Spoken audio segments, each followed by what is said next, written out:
Well, it's a pretty big day for us really. I think this might be maybe our second ever sponsorship from Konami, and what an incredible pair of games to do it with. Suikoden I and II HD Remastered bundle. And yes, we will be giving away a copy of this one.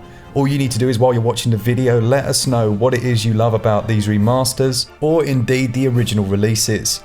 The games release on March the 6th on PS4, 5, Xbox, X and S, and of course the Nintendo Switch and Steam. If at any point you just find yourself wanting to check out more, do click the link in the description where you'll find a bunch of details. But if you're interested in exactly what's been changed in these remasters, you've come to the right place, even down to I've played the original games and I'm going to show you some side-by-side footage. The games were of course created by Yoshitaka Murayama, who sadly passed away last year. And in a moment we'll have a look at the games themselves in case you've never played them before, and also break down exactly what's new for these HD remasters. Absolutely, and I think there's a lot more here than we imagined. So, what exactly do the Suikoden I and II remasters include? Well, let's find out.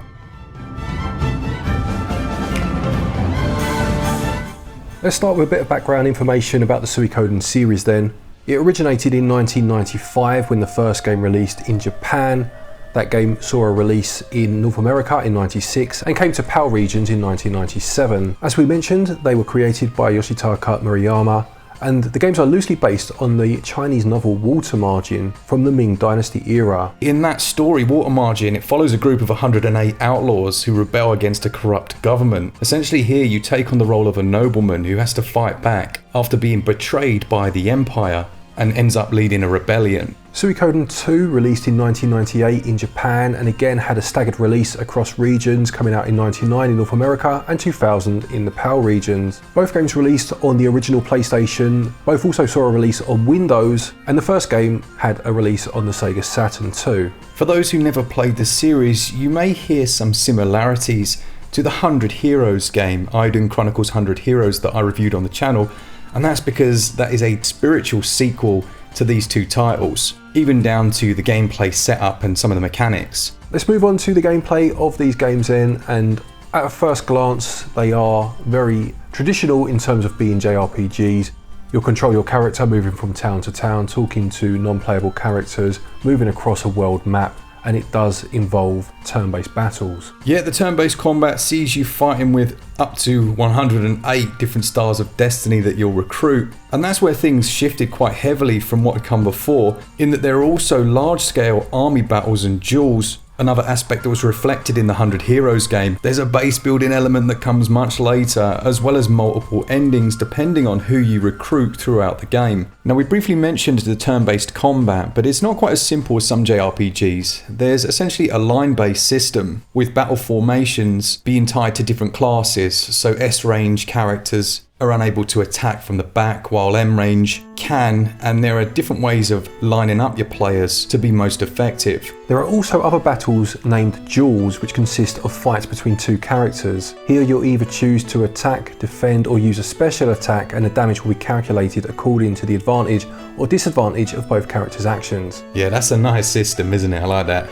It is quite fascinating to me just how intricate battle systems of some of the older games are. Yeah. And you only really notice it unless you've obviously played it back in the day, when they are either remade or remastered, you know? Absolutely. Goes to show how advanced, yeah, like you say, some of them were. Quite ahead of their time, some of them, for sure. Completely. In this version, the controls have seen some refinements. Where the original had 4-way directional movement, this features 8, and they introduce sprinting from the get-go rather than where it came in later originally. They have included some quality of life things that I have found very helpful, like a conversation log which tracks absolutely everything said. This is very handy, particularly if you forgot what you were asked to do. You can go back and check that, and you can bring that up at any time. As well as this, they've added an auto-save feature. You can activate this by entering an area with the journey ceiling orb, and an automated save file will be created. That is really handy. I don't know if you've played the originals, but having to traipse back to an inn or a save point, so now you can actually, you know, speed things up a little. And on top of this, another banger in terms of quality of life additions, you have the ability to speed up combat whilst in battle screens. You can also automate battles with a single button. Unlike many remasters, there's also a complete reworking of the game UI. When you go into menus, you'll see entirely different options, different wording and a much more sensible layout. This means in things like the equipment screen or your character's skill sheet, it's just a lot clearer. And you may notice a couple of tweaks to not only the names, but also what skills you'll see within the character profile, all with the intention of making it more streamlined. The visuals of Suikoden I and II have been heavily reworked for these remasters. Every single background illustration has not only been upgraded to HD, but oftentimes they've been completely redesigned, haven't they? Yeah, I mean, when you read the blurb on the eShop, as I did before obviously this video came to pass, it mentions that redesign to HD, but that really doesn't do it justice. You know, there has been a full rescale change in terms of some of the backgrounds. Huge amount of detail has been added in terms of light and shadow. There's much more life in the scene, such as waterfalls and the flickering of flames. And the character models are a nice juxtaposition on top of these much more modern backgrounds.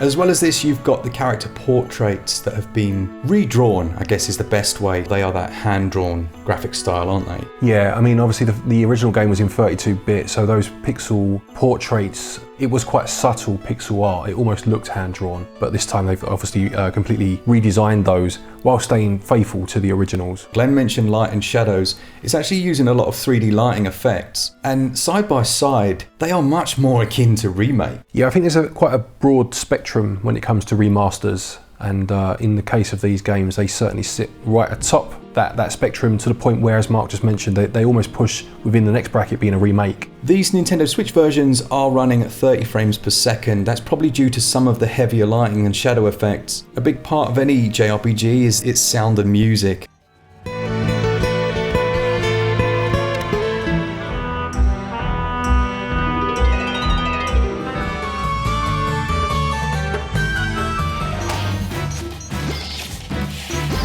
Yeah, one of the things that has been added is the battle sound effects have been resampled to go along, I suppose, with the HD element of the visuals. There are lots of sound effects that weren't in the originals. Like in one area you'll hear birds tweeting in the background, and it does bring these spaces to life. The development team were looking to add, I'm reading here from their blurb, a new level of realism, and as you've just mentioned, they've certainly added a few little bits there, here and there, that do just bring the game world to life that bit more. I think fans of the originals are going to be delighted with the work that Konami have done here. It's almost like every aspect has had attention paid to it. Now, while it's not specifically audio, I will talk briefly about some of the changes that have been made to dialogue, because that's always something that people seem to care quite a lot about. And I will say there are big changes. Absolutely. Some of it seems to be down to just ensuring that the original translation is completely on point. But there are times as well where there was nothing wrong with the translation, and it seems to be more a case of changing some colloquialisms perhaps to update language that some people these days might not understand what it means. I'll give you a direct example. So at one point a character's talking about being quite rusty with his sword work or his sword play. In the remake, or the remaster, sorry, it says he's out of practice. So it just makes it that bit more obvious. People do care about these things, and there are changes to almost every line of dialogue. For both titles fully remastered into one package, you're looking at £44.99. And I think that is pretty decent value for the amount of effort that's gone in here. Yeah, adding to that, as you mentioned, they've also got multiple endings and decisions to make as well on what are already lengthy games. And the level of changes is actually a lot higher than we anticipated, and even I think the official blurb really gives credence to. Yeah, I completely agree. I think this really is some heavy fan, I don't want to say service, because that almost has a negative connotation. This is just really doing what the fans, I think, would want for the most part. You can tell there's been some love behind it, some love and care, and spit and polish. So that's it for the Suikoden I and II remasters. A very impressive pair of games. Yeah, for sure. Thank you to Konami for sponsoring this video. It's lovely to see some of these older RPGs get remakes or remasters. I'm loving this. The last couple of years we've seen a fair few, especially on consoles that I didn't play a huge amount of back in the day. Let us know in the comments if you're excited about these, and as we said at the start, we will be giving away a digital copy of this one. Just let us know down in the comments, maybe an experience you had of the games originally, or just something you love about the look of these remasters. Do click the link in the description where you'll find a bunch of details. Thank you to our patrons and our channel members for your continued support, and to each and every one of you for watching our videos. Take care, and until next time, happy gaming.